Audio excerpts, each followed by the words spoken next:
आज दो larger bench Islamabad high court के अंदर ही जो है बने हुए हैं। पहले बेंच ने बात ये सुना, इस्लामाबाद चीफ जस्टिस जो है चीफ जस्टिस साहब की सरबराही में एक बेंच चल रहा है, उस बेंच ने सुना केस जो है 190 मिलियन नहीं 190 मिलियन में जस्टिस बाबर सत्तार की जो खुफिया मालूमात जो हैं वो जो मीडिया पे गई हैं, उस हवाले से 3 मेंबर बेंच ने केस सुना। जस्टिस तारिक जहांगीरी साहब थे, जस्टिस सरदार एजाज इसाक खान साहब थे उसके अंदर मौजूद, और ये इसके वहाँ पे क्या हुआ ये आपके सामने वो रखते हैं जो केस चला।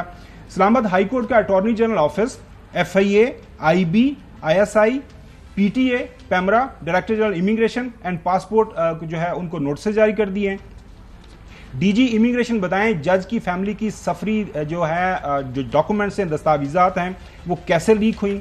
ये अलग किस्म का मामला है जिस पर तौहीन अदालत की कार्रवाई शुरू कर रहे हैं।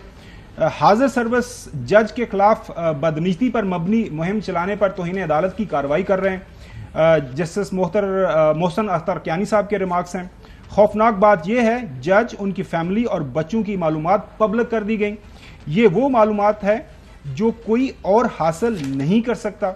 या तो स्टेट के इदारों के अकाउंट्स को हैक किया गया है या स्टेट के इदारों ने इस जो मालूमात को लीक किया है बजाते खुद।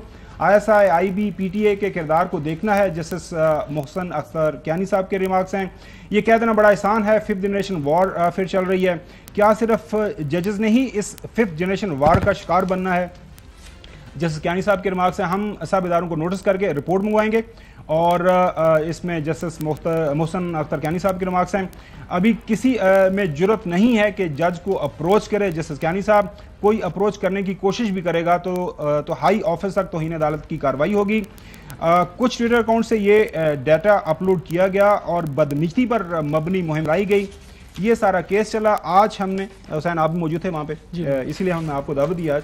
सो बुनियादी तौर पर अभी किस तरह ये केस चल रहा है?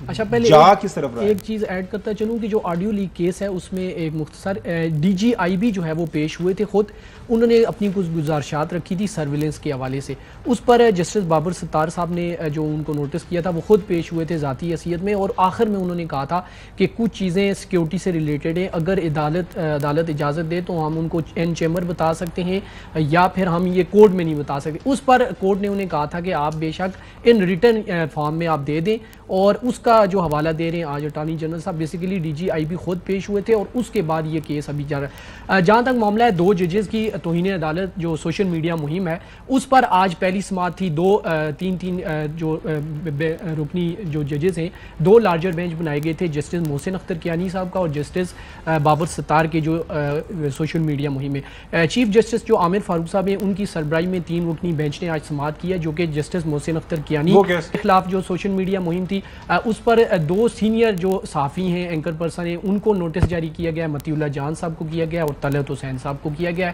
है। ये 2 हफ्ते के लिए समाअत मुलतवी हुई है। इसी केस में जो हामिद मीर साहब हैं उनको बतौर अदालती मामन, और इसी तरह जो अहमद हसन है उनको भी जो है वो अदालती मामन मुकर्रर किया गया है, और अहमद बिलाल सूफी साहब उनको भी अदालती मामन मुकर्रर किया गया है। और एक इसमें सीनियर वकील हैं जो कि हाई कोर्ट बार के सेक्रेटरी रहे हैं, वकास मलिक साहब। वकास मलिक साहब मैं आपको बताता चलूँ जिन्होंने जस्टिस मोहसिन अख्तर कियानी साहब के खिलाफ जो सुप्रीम जुडिशल काउंसिल है वहाँ पर दरखास्त दी थी, रेफरेंस जो है वो जमा करवाया था, और उनका फिर वीलॉग किया था मतीउल्लाह जान साहब ने अपने प्रोग्राम में, तो उस पर जो है वो नोटिस किया था। जबकि दूसरा जो जस्टिस बाबर सत्तार साहब का जो डॉक्यूमेंट्स अपलोड हुए थे उस पे अलहदा समाअत हुई है, उसकी सरबराही जस्टिस मोहसिन अख्तर कियानी साहब ने की, जो कि आपने अभी पढ़ के सुनाए जो उनके रिमार्क्स थे।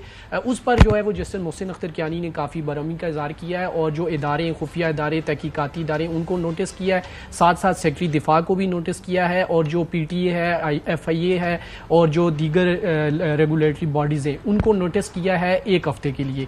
डेट जो है वो अगले हफ्ते आएगी। बिल्कुल सही है। अब जो जिस तरह केस चलेगा आगे बढ़ेगा तो